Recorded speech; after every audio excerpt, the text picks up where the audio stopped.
I don't know why I volunteered for this. They want to hear you, Frank. They want to hear your story. Yeah, okay. Maybe need some therapy about drawing some boundaries or something. Well, those tomatoes look tasty. Oh, yeah, okay. Some character made this cake, Liz or something, for me, and Pastor Rainey said, oh, it's going to be so great. I gotta tell you, it's good. Oh, hi. Are you the good enoughs? Yeah? I think the cake's nice, but Pastor, can you just tell that Liz person's awfully warm? You know? Yeah. And you know, at my age, they, I have to put my ears in the shop on occasion. Again, they said, just use these miracle ears, Frank. It'll be all right. I'm going to take those off because I think I hear better with them off anyway. Good morning, folks. Good morning, Frank. My name is Frank, just Frank, and I'm from a village in Bethpage, right next to Bethany, just east of Jerusalem. I am the colt, the mule, the donkey, all grown up, who carried Jesus on Palm Sunday. I bet that surprises a lot of you. I bet you're surprised I have a name. I bet you're surprised I have an opinion, or that Pastor Rini would let me speak instead of her, or rather, for her. Shoot, I'm guessing you're pretty shocked that I can talk at all.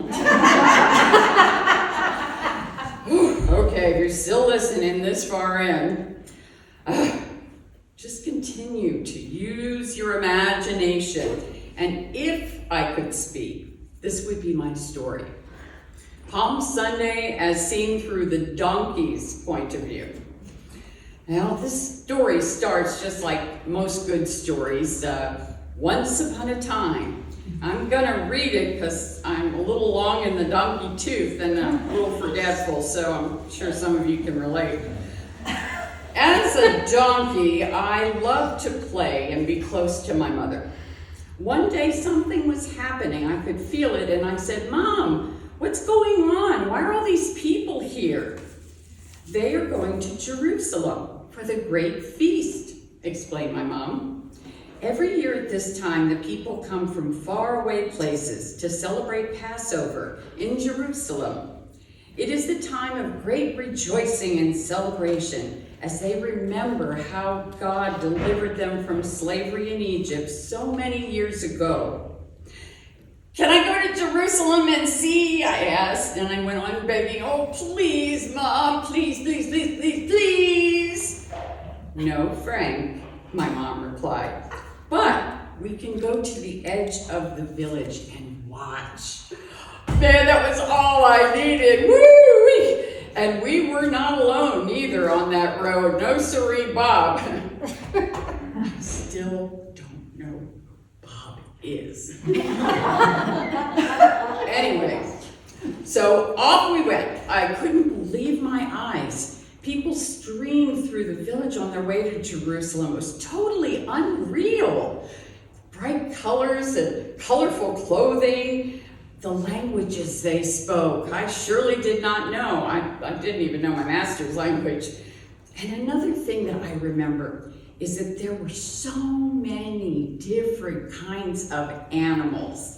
And when there's a lot of different kinds of animals, that's gonna mean you get a lot of smells, right? Wow.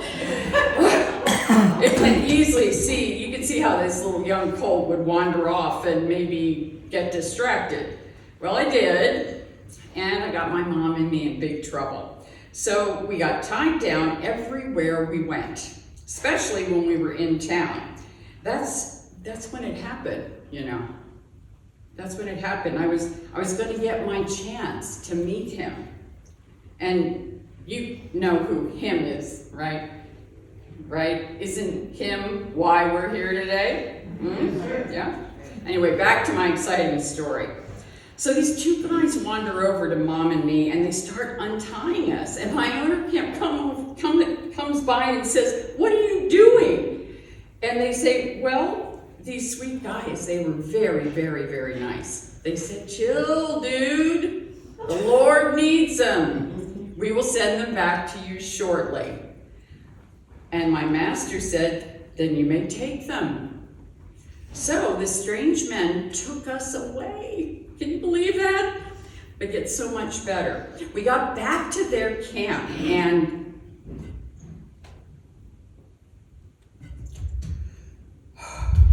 he turned toward me, and I saw the gentlest eyes I've ever seen on a human. Actually, I saw an ant with really gentle eyes begging me not to eat it, but anyway, that's another story. But they called him Jesus, and when he got close to me, he bent down and he softly said, "Hello, little one. So grateful it's you who is carrying me to Jerusalem today. Thank you." I'd not met a lot of humans up to that point, but the ones I had met were not nice like this one. They were very unkind at times. They would whip me and my mom, but this man was so different, and I had no fear at all when I was with him. I felt like I was carrying the King of Kings when we walked toward Jerusalem. And apparently I wasn't alone in that feeling. Everywhere we went, people laid down their jackets or whatever they had on, their coats, and if they didn't have them, they laid down these leaves from the trees, the palm branches. Everywhere we went, they waved at him. He was king. They shouted, "Hosanna, Hosanna, Hosanna in the highest." I didn't even know what that meant, but I just knew they couldn't wait to see him. They were so excited, and they just kept, they kept trying to get near him, almost like they wanted to own him. And I remember feeling, hey, look at me, I'm the best donkey ever. And I remember thinking, I will go down in the history books, everyone will tell my story. Frank's Tales of Jesus. When I carried him, he was as light as air. The next time I saw him was literally the next day, and he was on trial. I don't know what happened. My mom and I were there watching as they had this weird trial. It looked fixed, rigged somehow, and in a matter of moments, the crowd that was loving on him the day before started yelling at him. But it really wasn't the same crowd, folks. I was there. These people weren't the same people. I know they tell you in that book that they were the same people, but they were not. These weren't the people that were in the crowd praising him. Those people were poor. These people condemning him, they were wealthy. They were people from the synagogue. I know they never came to my part of town. I asked my mom, I said, why are they condemning him? Why would they do this to him? And Mom said, they're scared, son. They're scared of who he is. The guys who were with him didn't take us back like they were supposed to. They left us in Jerusalem for a whole week. I got to watch the whole thing. It was horrible. They beat him. They asked him all kinds of questions. But he was always gentle in his response, even kind. He never yelled at them. He never screamed back. The more I watched him, the more I understood why people followed him. I kept wanting to run up to him and say, here, get on my back and we'll run away. As a matter of fact, when one disciple who was the closest to him was asked if he knew him, he said, nope, I don't know. I didn't understand it at all. And then they all went and hid in some upper room. That's why they didn't take us back to where we belonged. Well, Mom and me wandered around Jerusalem for a while, watching different people condemn him, saying they never knew who he was. Yet there was this group of women I remember. Yeah, they were crying and they were pleading for him. They were being pushed away. Especially this one woman, Mary.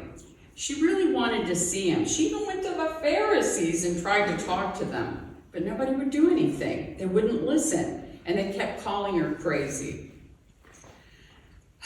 On Friday, we heard he was going to be released, so we were running into town, waiting.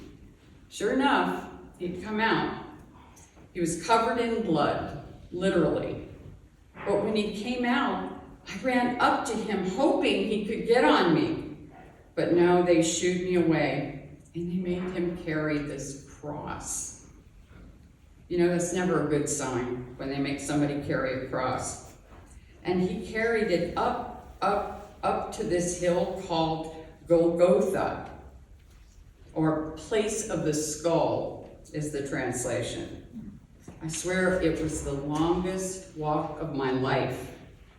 We just walked along with the crowd, except we hung out with the women who were for him, not like the others.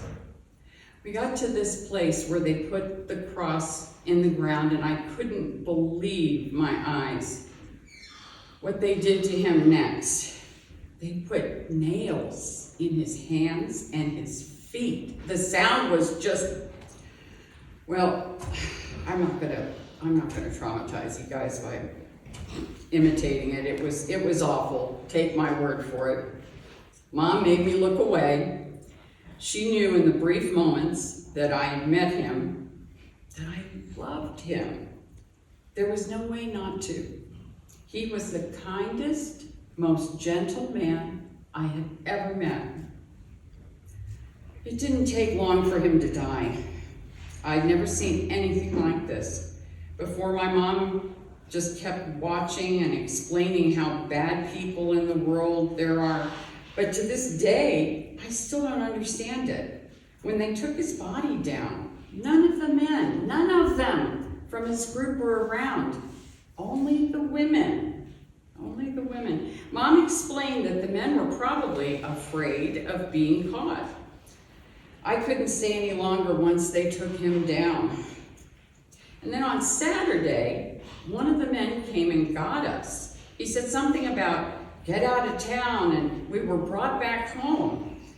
I was the saddest I had ever been in my life.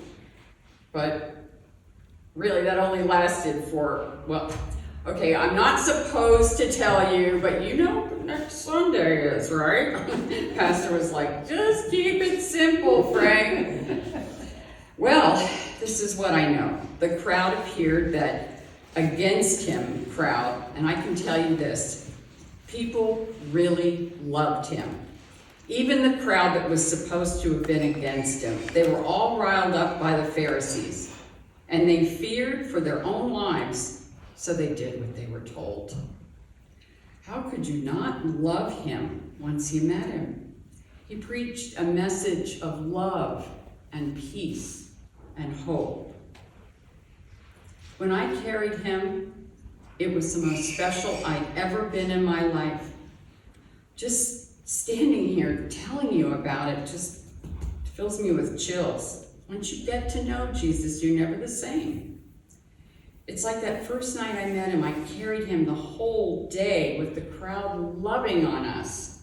The next day I expected everyone to love on me the same way.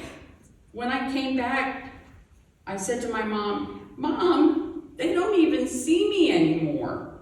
Why don't they love me like they did?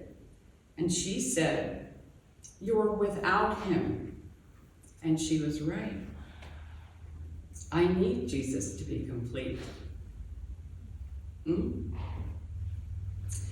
Folks, thanks for listening to my story. Oops.